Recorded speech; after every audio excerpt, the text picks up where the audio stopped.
අද චතාරික සමයේ පළවෙනි සතියේ සෙනසුරාදා දවස. අද දවසේ ජේසුස් වහන්සේ ශතලීවිල තුල අපිව තවත් පියවරක් ඉදිරියට අරගෙන යනවා. ඒ දවසේ උන්වහන්සේ අපිට ආරාධනා කරා ධර්මිෂ්ඨ වෙන්නට කියලා.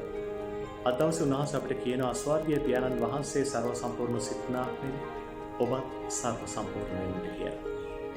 උන්වහන්සේ එහෙම කියලා උන්වහන්සේ අපිට උදව්වක් කරනවා. ඒ තමයි උන්වහන්සේ කියනවා අපේ සතුරන්ට අපි සමාව දෙන්නේ නැත්නම් අපිට ප්‍රේම කරන අයට අපිට ආදරය කරන අයට විතරනම් අපි ආදරය කරන්නේ.